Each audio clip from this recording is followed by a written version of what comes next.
আসসালামু আলাইকুম। আজকে আমি শোলা কচু রান্না করছি। কচুটা কিন্তু খাইতে অনেক মজা হইছে।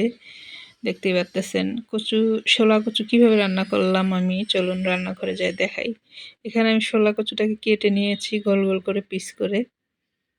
কেটে আমি এখানে একটু লবণ মাখায় নিলাম। লবণ দিয়ে মাখায় কিছুক্ষণ রাখলাম যাতে এই কচুর মধ্যে একটু পিছলা, পিছলা ভাব থাকে সেটা যেন কম হয়ে যায়।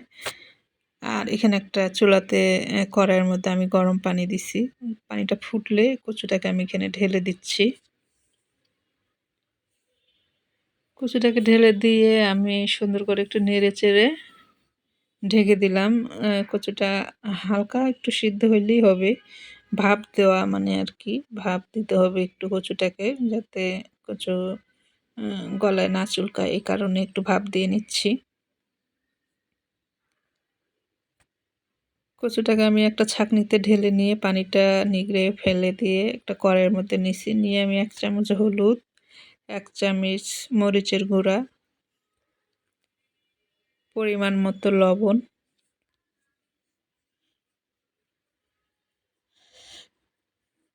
দিয়ে আমি ভালো করে নেড়ে-চেড়ে দিচ্ছি। হাতা দিয়ে নেড়ে দিচ্ছি। যদিও কচুটা একটু গরম ছিল। ঠান্ডা পানি দিয়ে আমি ধুয়ে নেইনি। হাতা দিয়ে সুন্দর করে মিক্সড করে মশলাটাকে নিতে হবে ভালো করে। ভালো করে মিক্সড করে নিয়ে আমি চুলাতে একটা ফ্রাই প্যান বসায় দিছি। এখানে আমি তেল ঢেলে দিচ্ছি। তেল দিয়ে তেলটা গরম হইলে আমি এক, এক করে সব কচুগুলাকে ভেজে নিব। কচুগুলাকে খুব সুন্দর করে লাল, লাল করে ভাইজা নিতে লাগবে। ভাইজা নিয়ে আপনার রান্না করব আমি এটাকে আবার। এক পিঠ ভাজা হইলে আরেক পিঠ সুন্দর করে উল্টাই দিতে হবে। দোনো পিঠ যেন সুন্দর করে লাল, লাল করে ভাজা হয়।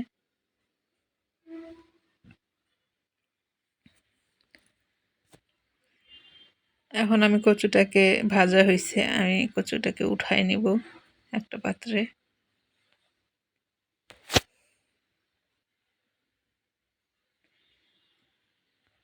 এভাবে কচু রান্না করলে কিন্তু খেতে অনেক মজা হয়।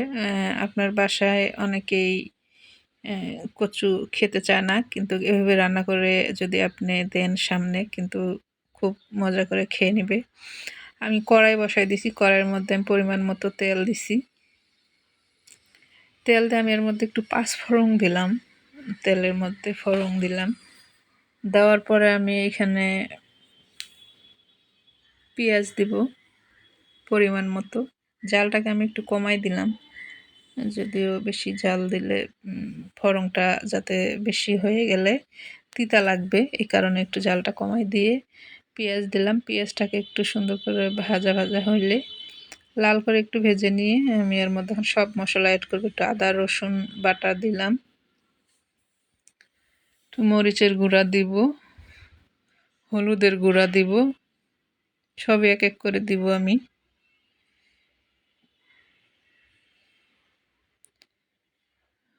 হলুদের গুঁড়া একটু কম করে দিব কারণ আমি কচু ভাজার সময় হলুদ মরিচ অ্যাড করছি। হলুদের গুঁড়া মরিচের গুঁড়া দিলাম, আমি একটু ধনিয়ার গুঁড়া দিব, জিরার গুঁড়া দিব, গরম মশলার গুঁড়া একটু সামান্য দিব। দিয়ে আমি মশলাটাকে খুব সুন্দর করে কষায় নিব। মশলাটাকে খুব সুন্দর করে ভুনাইতে হবে, সামান্য একটু পানি দিতে হবে, দিয়ে মশলাটাকে কষাইতে হবে। মশলাটা কষানো হয়ে গেলে আমি কচুটাকে ঢেলে দিব। কচুটা ঢেলে দিয়ে খুব সুন্দর করে একটু কষাই নিতে হবে। কষাই একটু পানি দিয়ে কষাইতে হবে যাতে মশলাটা কচুর মধ্যে ঢুকে। আরও একটু পানি দিব আমি।